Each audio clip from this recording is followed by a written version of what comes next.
Hey everybody, and welcome to episode 24 of the Revive Yourself podcast. Here we go. Are you sick and tired of being sick and tired? Have you got a health issue that just won't go away no matter what you try? Then welcome to the Revive Yourself podcast, where we reveal the secrets to long-lasting health by getting to the root cause of problems that no one else is talking about. So you can have more energy, clear skin, healthier hair, a leaner physique, more confidence, and most importantly, do the things you love and live the life you deserve. Here's your host, Ryan Martin. So welcome guys, episode 24 of the Revive Yourself podcast. Today we are going to be talking about prolotherapy, and also Platelet Rich Plasma, PRP. But before we get to that, I just want to say I had some great feedback from the episode with Lenny Gao and all about the Vertimax, which has been brilliant. People like to know recipes, and the different dips in their soups, smoothies, etc. are really good, and there's a link back on that site for the recipes that we talked to. He gave us a personal link with a password, which is thanks, so click on that if you want the recipes. Also guys, as always, head on over to www.reviveyourself.co if you want to join our free 4-day total gut revival program. It's been getting some brilliant traction, people moving in and out of the group, getting great results, changing the way they're eating, and then at the end of it, if you have got a chronic issue that you want to deal with, then there's always the option to come onto one of our programs. But this free 4-day course is literally, people have told me it's just changing their perspective. It's even changing their lives. They say they've just completely opened their mind to a whole different way of doing things, which is absolutely fantastic. So as always, head on over to www.reviveyourself.co and you'll be able to find that 4-day course there. Also, to follow us on Instagram, it's revive_yourself, and we've got our Facebook page, which is Revive Yourself Health. I think it's Revive Yourself Health or Natural Health on Facebook, so you can find us there as well. So guys, today's episode, just going to go into it, it's with Dr. Annie Savage and Megan Maycher from the Bay Wellness Centre, all about prolotherapy and PRP. Now, prolotherapy, we're going to go into it obviously on the show, but prolotherapy is it's been around for hundreds of years, but it's getting more and more traction now, and it's a different way of dealing with chronic injuries when it comes to back injuries, shoulder injuries, knee injuries, and it's a way of actually causing acute inflammation to an area. It's pro-inflammation, so it goes against the mainstream of taking anti-inflammatories around the area, and it taps into the individual's own healing system, which is a completely different way of going about things, and people have been getting phenomenal results with this. So without any further ado, here the guys are, and if you've been dealing with a chronic knee issue, elbow injury, shoulder injury, something like that, then this episode's just for you. Okay guys, here they are, and I'll see you on the other side. Welcome guys, how are you today? We're good. How are you? Yeah, perfect. How's the weather over there? Not bad. It's nice. It's pretty hot. It's pretty hot, yeah. It's been alright over here actually. It's not bad. It always feels like a better day when the sun's shining, etc. So, guys, just if you could just tell our listeners in the UK, because actually we'll go first of all into a little bit about your story, but not many of them would have heard of prolotherapy or PRP and what it can do and the benefits behind it. But you guys, you just opened the Bay Wellness Centre. I think it was in 2016, and just tell us a little bit about your journeys into how you got into wellness, etc. Sure. We actually met in medical school down in Arizona, and Megan's dad is a dentist, and he was moving his office into a new space, so he was kind enough to save us part of his space. So basically, Megan had the opportunity to open up a practice, and she just asked me to come along for the ride and said, hey, come move to Vancouver and open up a business. And I said, okay. So in second year, we started our business planning, and it kind of went from there. And we opened in February, yeah. Yeah, and you, I'm just getting it up here, guys. It's www.baywellnesscentre.com for any of you that want to have a look around, or because you guys, you do online appointments, right? You do appointment by Skype as well. You can see people out of town, etc. Yeah. Yeah, awesome. So when you I've got a little bit. I think, Megan, your story is a little bit more conventional. Is that correct? And you went through the process. You graduated in 2012, I think it was. Is that correct? And you went through the process. Annie, I think in your bio, you talk a little bit about that you had health issues, migraines, etc., and it sort of meant you realised that Western medicine wasn't the way you wanted to go. Just talk us a little bit through that and what led you to going down the path of alternative medicine, really. Sure. I always wanted to be a doctor when I was little. So I did my undergraduate degree in biology and nutrition, but I really didn't like it. I didn't enjoy any of the biology side or the labs. And I realized I kind of dreaded going to the doctor.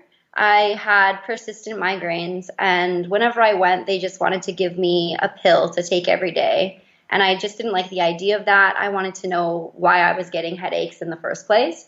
So I just started to do my own research, and I looked into a lot of nutrition, traditional Chinese medicine, Ayurvedic medicine, and I just discovered what naturopathic medicine was that way. I actually had no idea that it even existed until I literally just came across it through research, and I was amazed by it and thought that's exactly what I want to do. So from there, I worked with a naturopath just as her assistant for about a year before I was able to go to school. So I had the experience of working on the business side of it a little bit and just watching her and seeing what we could do as physicians in that kind of non-conventional way. No, awesome.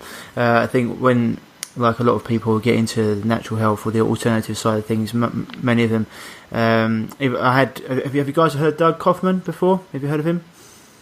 No, I don't think so. I just heard him on the other day. He goes around lecturing oncologists, etc., all about fungus and parasites, etc. But he said he first got into it as well because he was scratching his own itch. He had a problem with fungus and parasites, and then he get into it. A lot of people in our industry generally have been through their own setbacks, and I think you mentioned a book called Total Health the Chinese Way. Yeah. So what did that book opened you up to a whole new way of Chinese alternative or Chinese medicine, etc. Is that sort of dug into and opened up your eyes to a different way of thinking about things? It did. It talked a lot about in the Chinese theory of hot and cold things and just eating a warm breakfast, what that difference can do for someone who's cold all the time, things like that were just, I found really interesting and very simple and small changes that made a big difference. Oh, awesome. And Megan, did you have any health issues yourself, or was you basically getting into the health industry because your dad, as you said, owned his own dental practice? Mine was kind of a combo of the two. So when I originally started my undergrad, similar story to Annie, I was doing molecular biology and biochem. So I was going into the sciences, thinking I would go into dentistry, basically just following the footsteps. When it came down to it and applying for dental school and finishing off, 5 years of school, I really wasn't feeling well. And no migraines, nothing like that, but just my mood was completely off. I didn't feel like myself anymore. And I'm not sure if my mom would want me to share this, but at the same time, she was going through menopause. And so she was seeing a female doctor. She was conventional, but was helping her with her hormones. So my mom basically told me to go in and see her. I was thinking more on the lines of stuff was going on with like depression, that kind of thing. And she basically did a cortisol test, kind of referred me to a naturopath. We worked on my hormones, and that next year when I kind of discovered naturopathic medicine, I'd already been into nutrition, that kind of thing. I was like, where has this field been my whole life? It just combined a lot of the sciences that I loved. It combined nutrition that I love. And it just looked at things a little bit different that I wasn't used to because I was brought up in that conventional sense, but it made such a difference in my life, and I just knew that that's kind of what I wanted to do at that point. No, that's awesome. It's one of the things that I think a lot of people, once they sort of find the alternative route, they're actually amazed that they didn't even know about it before. And then it opens up all these different avenues that they're like, it's almost like I always refer to it as the scene in the Matrix where he says you can take the red pill or the blue pill, and once you take that pill you realise how far the rabbit hole goes, and it sort of like opens up these different avenues, and everyone's like, where's it? Because just generally you don't come across it unless you probably do have one of your own problems, and then the conventional medicine doesn't work, so then you have to try and find an alternative route, and once you do it, it's amazing what you can find. So you guys obviously deal with, as you mentioned there, you deal with a lot of health issues. You don't just, not just dealing with the stuff that we're talking about today. So you see people for a whole host of things. But the reason that I really want to get you two on today is because you've been dealing with Prolotherapy and PRP, and it's something that I think more people need to know about. When I've heard it explained before, it's really fascinating, and it's dealing with lots of different injuries in a way that isn't as invasive as going in for surgery. So, for the audience out there, what is Prolotherapy and PRP? Well, Prolotherapy is and PRP actually are both ways that we can induce the body's own healing cascade. So just like if you were to fall and scrape your knee, your body sends all these signals to say, we need to go repair that area and rebuild new skin. So Prolotherapy is a sugar-based substance mixed with an anesthetic and some B vitamins, so it's nutritive. And we inject that solution over the area of injury. So that can be like a chronic sprain or strain. It can be an area of osteoarthritis, an area of chronic pain that just can't be explained. And what happens is a local inflammation happens when we inject that solution, and it causes that same healing reaction for the body. So tendons and ligaments don't have a very good blood supply, so that's why it's so difficult for them to heal on their own. Allowing that healing cascade to go exactly where we want it allows the healing to happen a lot faster. Yeah. And so, I mean, it sort of flies in the face of conventional treatments, right? Because most conventional treatments, when it comes to, so you mentioned there, right, we're getting to that in a minute. You mentioned there arthritis and tendons and ligaments. So I've seen people have this, and I've heard about people having this for even ACL injuries and shoulder injuries, for example. Have you worked on them? I'm guessing you have. Yeah. Yeah. And what would you say compared to someone who goes in and gets surgery for their knee reconstruction, or they get surgery for their knee or their shoulder or even their elbow, etc.? What would you say the recovery rate is like compared to Prolotherapy? Prolo and PRP, obviously, there's a lot less downtime. You're not out of the game completely when we do these injections. We usually even say with the Prolo that you can kind of go back to normal activity within that week. You actually want that movement in that joint to help with the healing cascade. Obviously, we don't want you, if there's a shoulder injury, going and lifting a bunch of heavy weights, but we do want mobility in that shoulder. So it's not like you're bedridden or anything like that. So that's a big difference there. Well, we're also not doing a systemic anesthetic, so your body doesn't have to recover from that on top of just the injection. Right, yeah. There's also no incision, so it's a lot less invasive and a lot less, damaging to the body in the way that surgery can be. So instead of putting someone under, as you say, anesthetic, wiping out a gut flora, obviously having to deal from the cut, you guys are going in, but you're injecting straight into the site of inflammation, or straight into the point of where the injury is based. Is that correct? Yes. Yeah. And is there any level of tear or rupture or anything that it can't heal? Is there different levels, or is it only with minor heals, etc., that Prolotherapy and PRP work? PRP would be the solution you use when you're doing a tear. So if you tore your rotator cuff, it would be a better idea to start with PRP rather than Prolotherapy, just because PRP is your own cells and it contains those growth factors and proteins already. So you can put those right to the site, whereas Prolotherapy doesn't contain those because it's not your own blood product, whereas PRP is. Right, yeah. I basically say to patients that, if there's something very, very chronic or a large tear where they have imaging, that kind of thing, it's best to go to the PRP first. It's kind of the next step above the Prolotherapy. A lot of the times we do start with the Prolo, but if we know that there's something a little bit more extreme going on, we'll go straight to the PRP. Awesome. Probably should have just told the audience what PRP is. It's so if you can go ahead, but it's Platelet Rich Plasma. So it's basically drawing out your own blood. Is that correct? And then it goes through. What is the system you use before you put it back in? We spin it down in a centrifuge, which then separates the components of the blood. So there's 3 components to your blood. There's your red blood cells, your white blood cells, and then your platelets or your plasma. We get rid of the red and the white, and we use that plasma that's full of, like Annie said, the cytokines, growth factors, everything needed for that cell regeneration, and that's what we're injecting back into the site. Right, and it releases your own growth factors, is that correct? Yeah. Yep, and it's like having a concentrated version of your blood going back into the site that you said that doesn't really have much blood flow. Exactly, yeah. Yeah. Awesome. So there's no, if someone had an unhappy triad and they'd done all the knee, you still, is there anyone that will come to you and you say, you know what, this, I'd recommend surgery, or would you always say, you know, I think we can get this right by doing PRP? Well, it also depends on the health state of the person. So we need people to be in a generally healthy state, because you're only as healthy as your blood. So that makes a big difference for us as well. We want people to be on a good protein, like high protein diet, drinking lots of water, and generally healthy so that they can actually heal. We may have people start kind of a nutrition program or IVs just so we can get them in a better place so that the injections actually will work better. I don't know that there's a situation that either of us had said, no, go have surgery, but we maybe haven't encountered that yet. Okay. Now I was just wondering, because obviously I'm just going to be playing devil's advocate here. I've seen how good this can be, but for people out there thinking, well, how can injecting into the site be as, for example, when they go in and they have surgery and they reconnect and they put it, how can just injecting back into the site be as good as going in and actually correcting it straight away? It's a lot of people, it's going to seem like, is that going to make sense? So, as I said before, say for example, a recovery rate for a proper knee injury can range from anywhere from 3 to 6 months.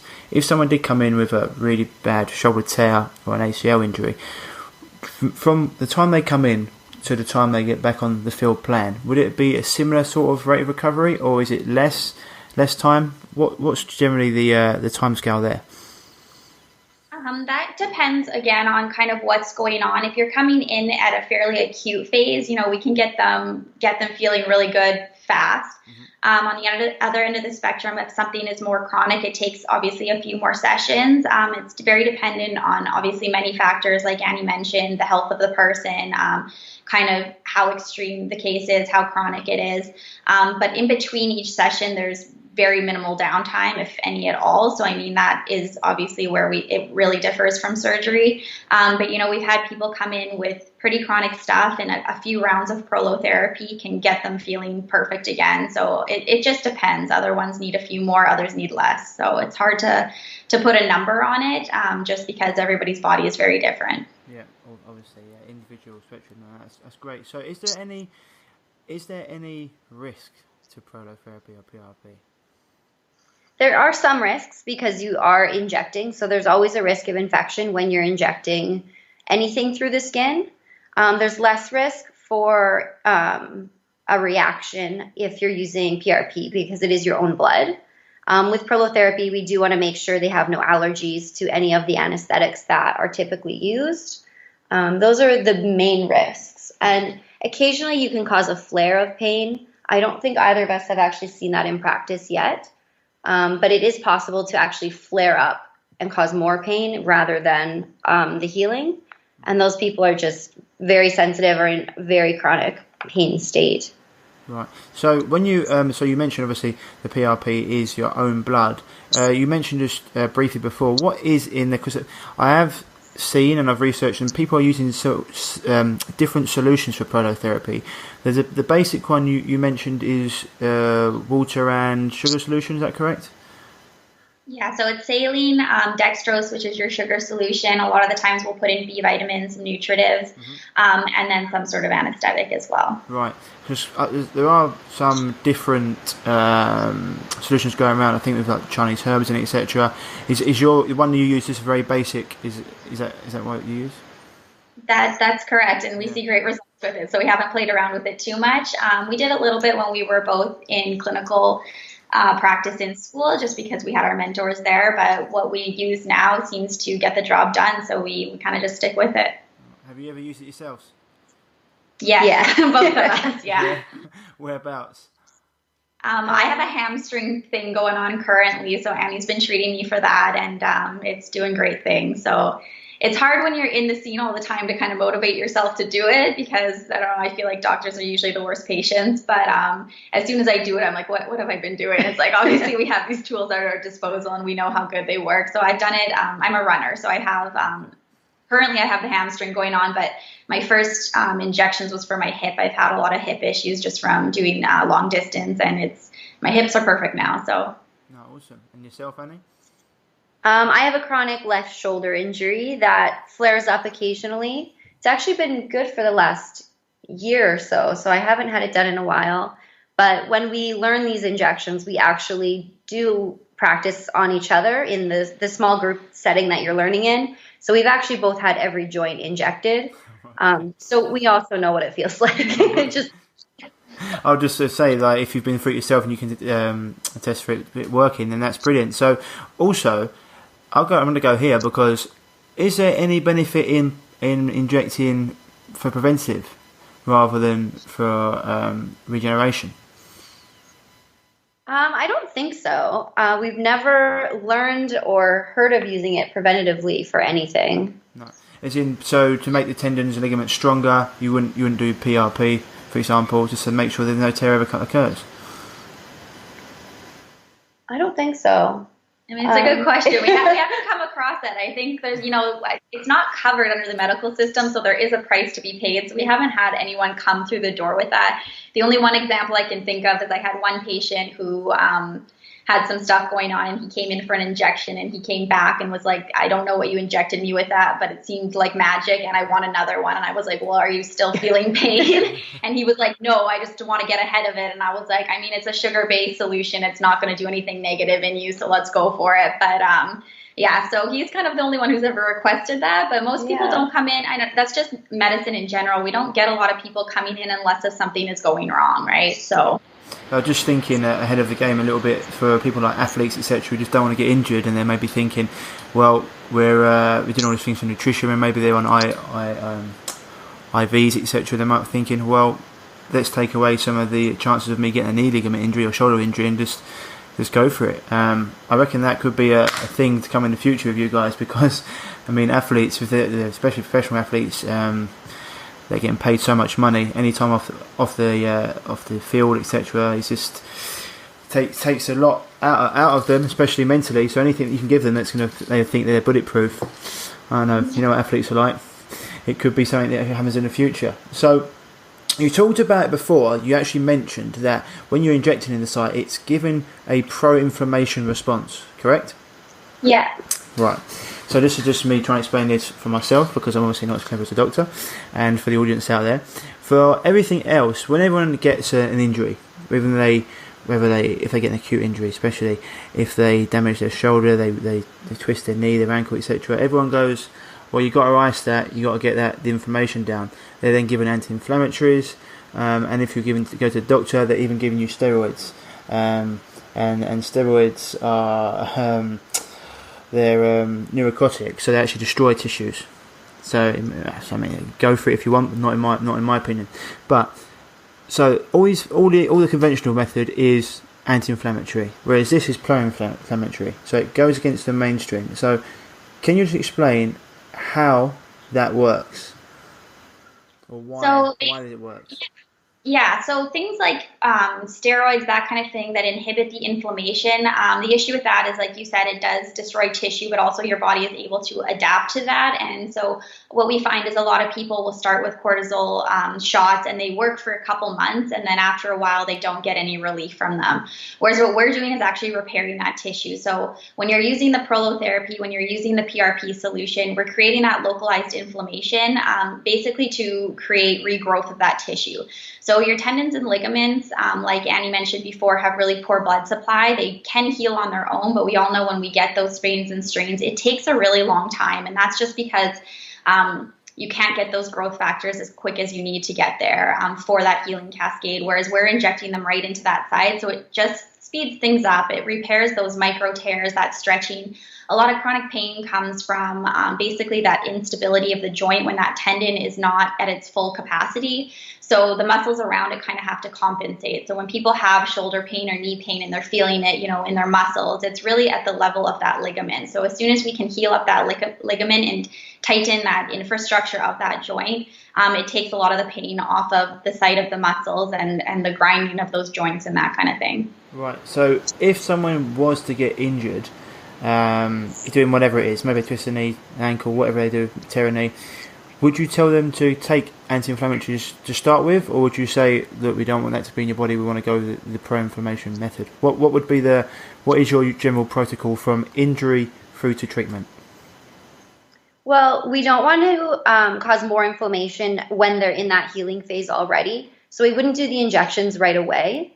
If they can avoid anti-inflammatories, just to allow their body to actually try and heal, because the pain symptoms that they're feeling are like alarm codes. And conventional medicine and it seems like the way our world works right now is to just shut that down. But we want to listen to those symptoms and see what's going on. So if we can allow the body to start to heal on its own and then get them out of that acute pain phase and then do the injections, we have a better chance of getting them to heal. Right.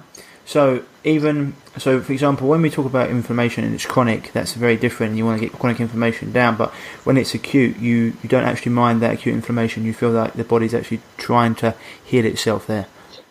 Right, exactly. And even with kind of the whole thing of, you sprain your ankle and you use ice on it, that's becoming a little bit more dated in itself, because that cold effect is creating that vasoconstriction, which is inhibiting that inflammation. Now it's more on the line of thought of doing that alternating hot and cold, because we're wanting to get that blood to that area of injury. So it kind of falls under that same principle. We need that healing cascade to repair that tissue. So we don't want to inhibit it completely. Right. And some people, I think, I've listened to quite a few of the talks on this. It's very interesting. I've heard people say, right, for the first 10 minutes after an injury, you can put ice on it if you want, because it's just going to relieve some of the pain. It's just for the pain. But other than that, as you said, either heat or hot and cold, because would you say it restricts the what was the word you used? Vasoconstriction, just constricting the blood. Yeah. Oh yeah. Yeah. So okay, so generally you'd want people just to let the body sort of take care of itself and let it heal that way, and then if it's people have to wait for the swelling to go down before they get the injection. Yep.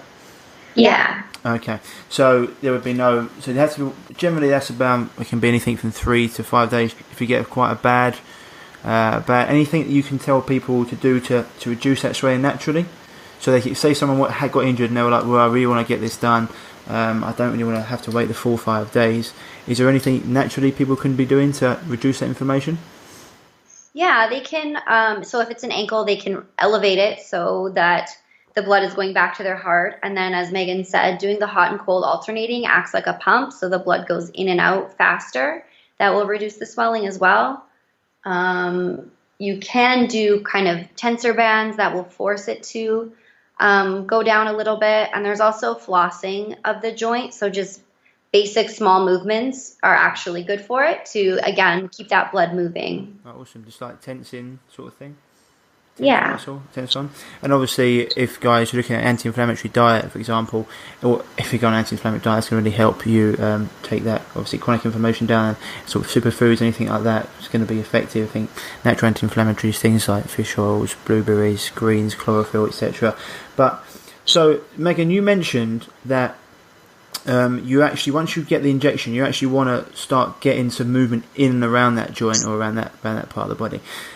Would that be full range of movement? How long are you looking for full range of movement to probably occur after you've had an injection? I suppose it depends on how bad the injury is.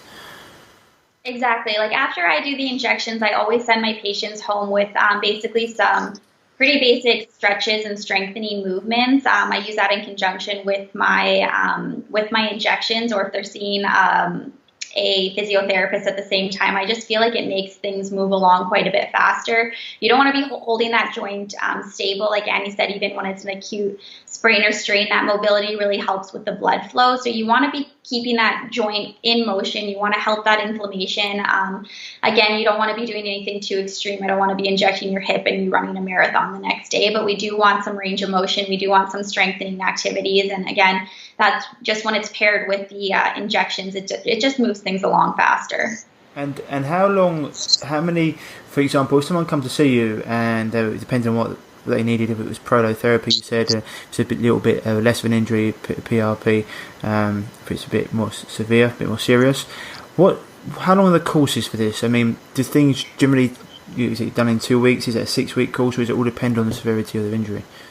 It depends on the severity. With the prolotherapy, we actually space it out a little bit differently than the PRP. We usually do our first injection, followed up by 1 week, we do a second one. The reason we do that is because we find that, those first 2 days when we have that healing cascade, that joint feels nice and tight. And that's because the solution has a bit of an astringent effect. That wears off, and we find that pain starts to pain or tightness or discomfort, whatever it is, starts to return kind of on that 4th and 5th day. So we like to hit it at that 1 week mark again. After that, we space it out to 2 weeks and then 3 weeks. So we basically just want to stay on top of it. I know other people do it differently. They'll do it every 3 weeks, but we just find that method works the best. And then with the PRP, we space it out about every month. We're working with that cell regeneration, which goes about 21 days. So we hit it one time, and then we wait a month till we do the second set of injections, and whether or not they need 3 or more depends on the severity of the situation. And same with the Prolo. Some people get their first one done and they're like, I have a robotic arm now, whereas other people need a few more rounds of it. So with the PRP, you say it takes about 21 days to get that full reaction. Yeah. Correct. Yeah.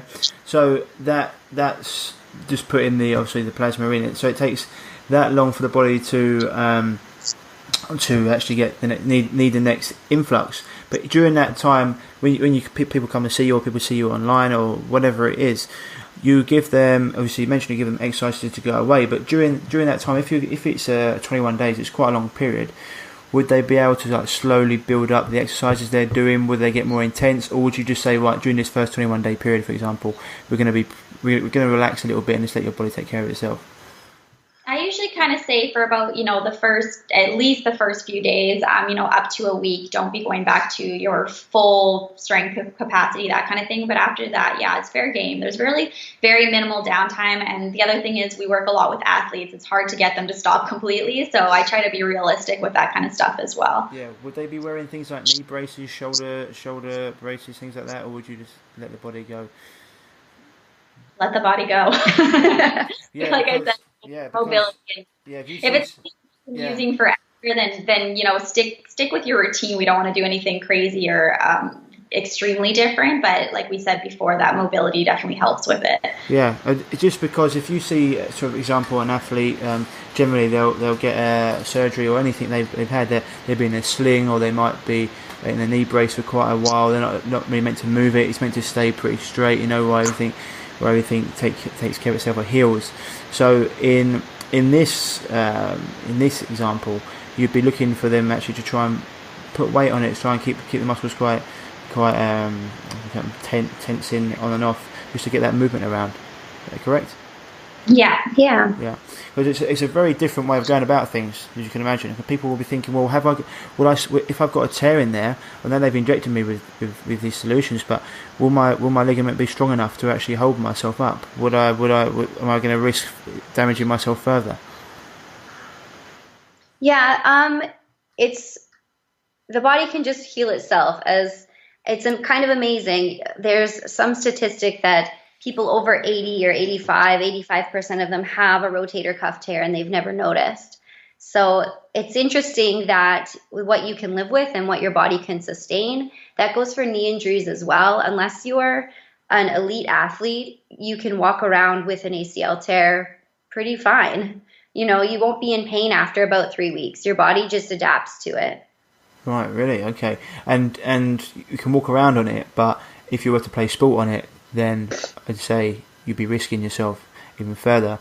But during this time, if someone was come to you guys, for example, and they had an ACL tear and they've been getting injections, that full range of movement, you'd be happy for them just to go about their business. Maybe not play sport, but you'd be happy for them to walk, maybe squat, lunge, maybe. I don't know. You tell me.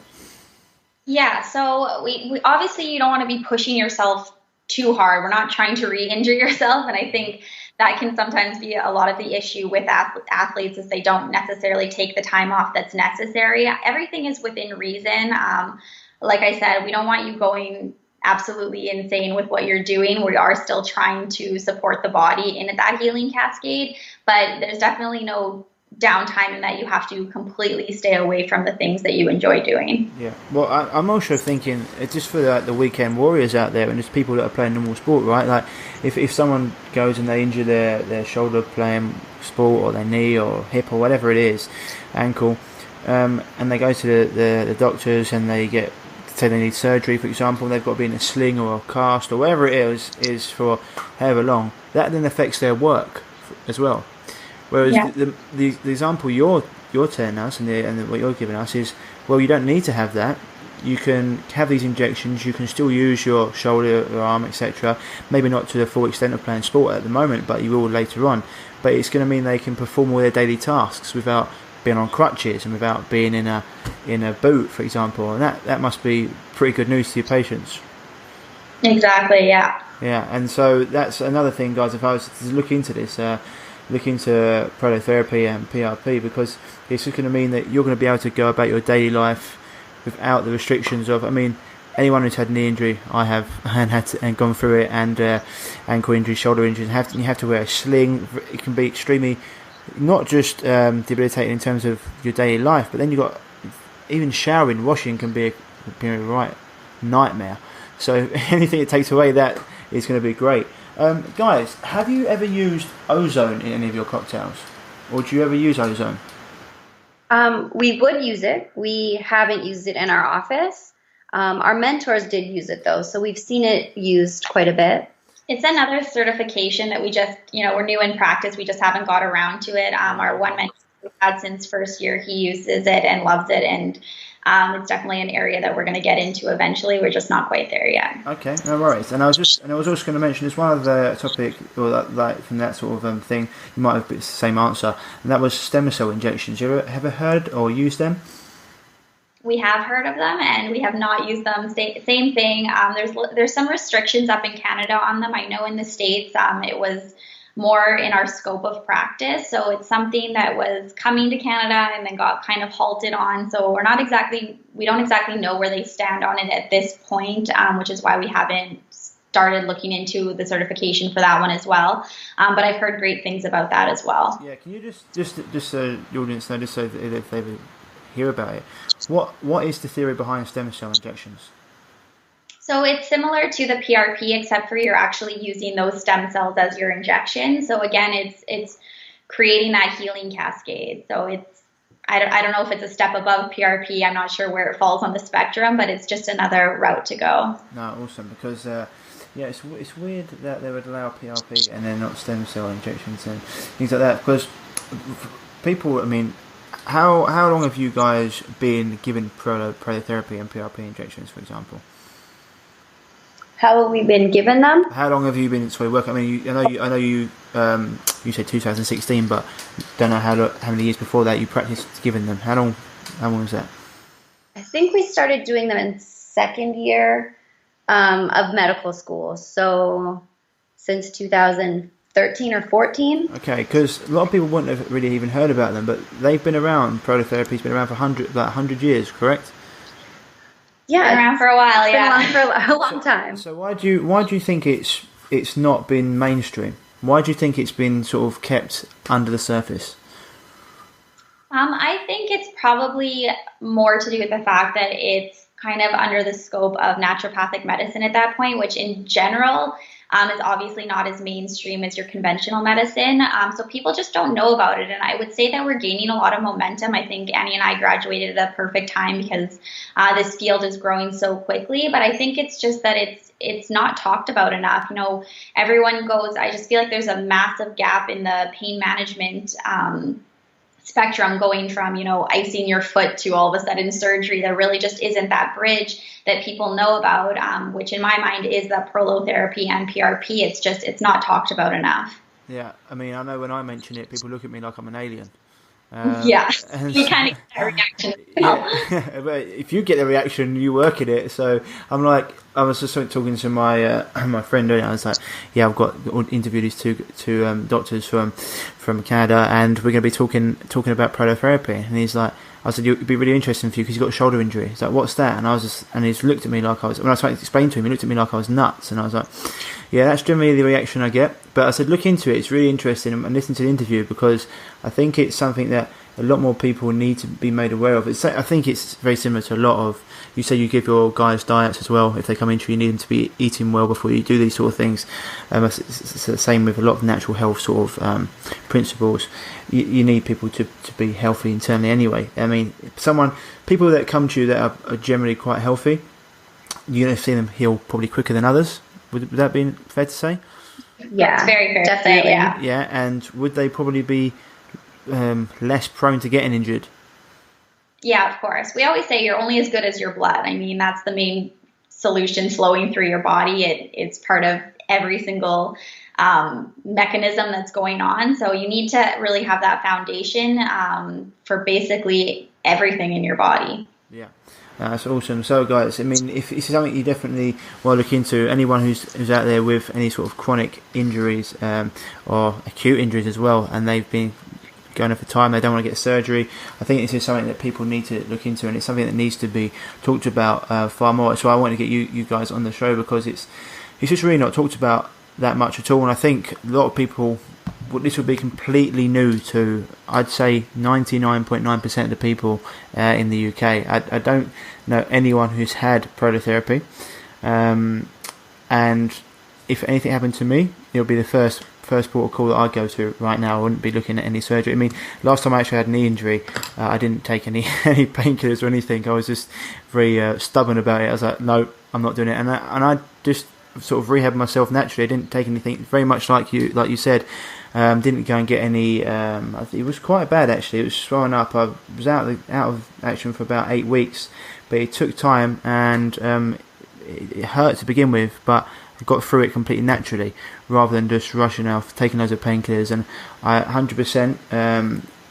I've torn my meniscus before, done AC before. It's not fun, but my meniscus, if I'd done that again, it was something I wouldn't have gone and had surgery on 100%, because once you have these, for example, do you see people that have had knee surgery already, and they're coming to you for a different alternative?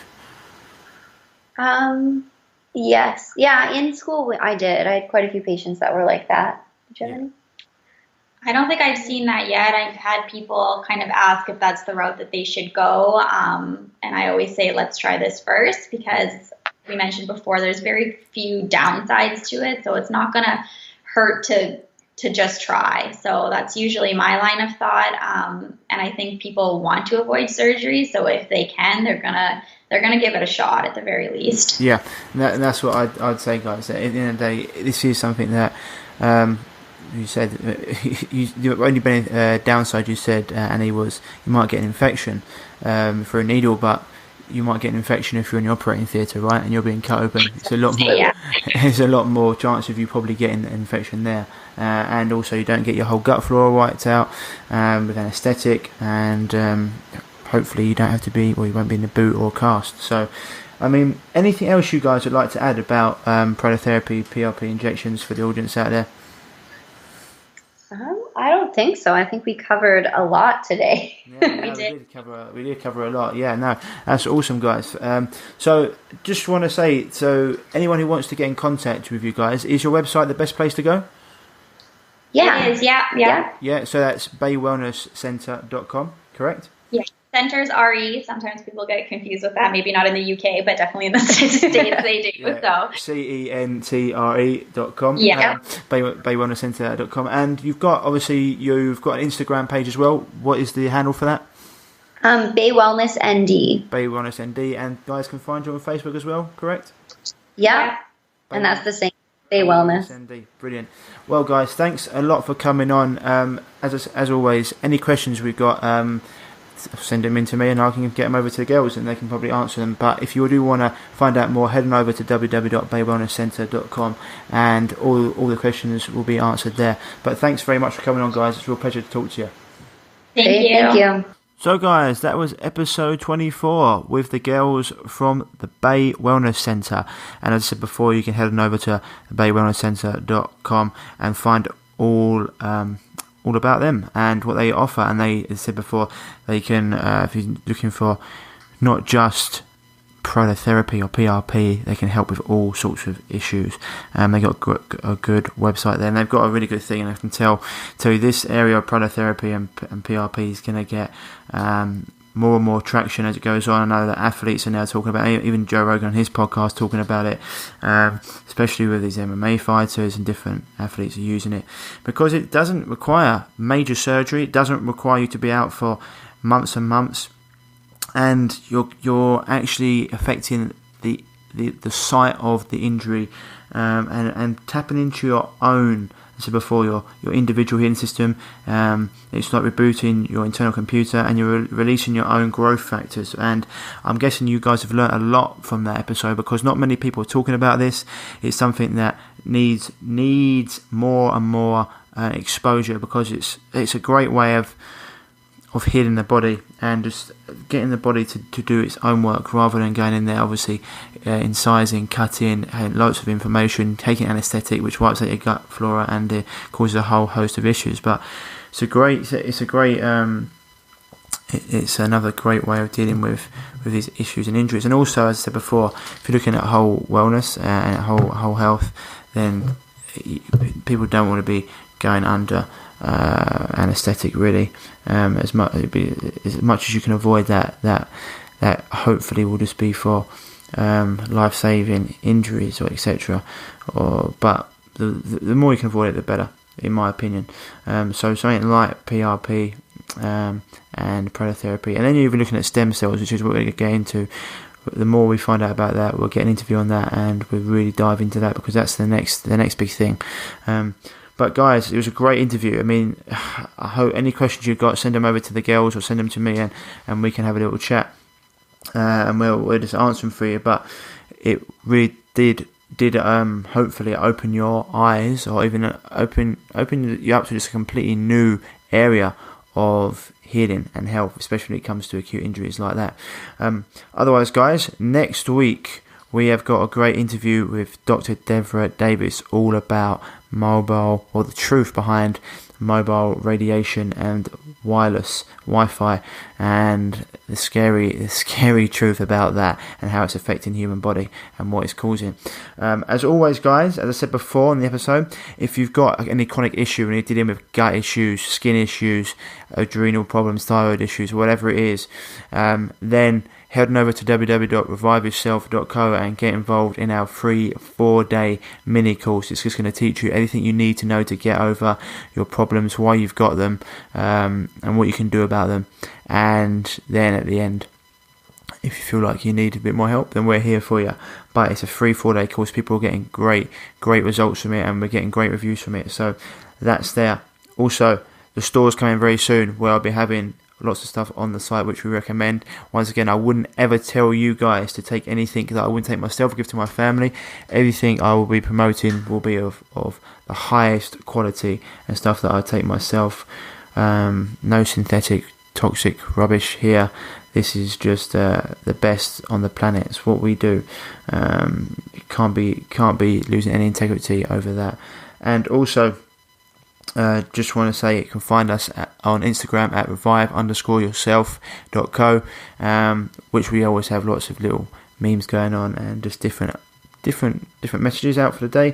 And we're at Facebook at, pretty sure it's Revive Yourself /natural health. Let's have a quick look at that actually. Let's have a little look for you guys just to make sure I'm giving you the right site. Because I don't want you guys to go to the wrong site, do I? Yeah, if you go to www.facebook.com/revive natural health, that's the page there, and obviously on there we put all of our stuff on there, all of my messages on there, all of the podcast episodes, so you won't miss a thing. And obviously I post all the interesting information that comes up. And I've also got my personal page, which is at www.facebook.com/ryan.martin. picture of the Revive Yourself symbol, me having a smoothie, as you know, if you listen to the show. But anyway, guys, got some big episodes coming up. Really trying to get some phenomenal guests on for you, because I know you guys have been loving it, been getting some great feedback about this. And so just keep doing what you can do for your health. If you've got a chronic issue, as I say, then head on over to www.reviveyourself.co for that 4-day free mini course. It's going to change your perspective. It's going to really give you an eye-opening experience, and it's just going to teach you everything you need to know. Otherwise, guys, that's it for this week. Hope you enjoyed the show. I'll catch you on the other side. Stay happy, stay healthy, and I'll speak to you soon. If you're struggling with gut issues, such as gas, bloating, constipation, diarrhea, indigestion, heartburn, and want to finally be able to eat the foods you love without the crippling after effects, then don't forget to head over to reviveyourself.co and pick up your free copy of The Healing Health Paradigm today.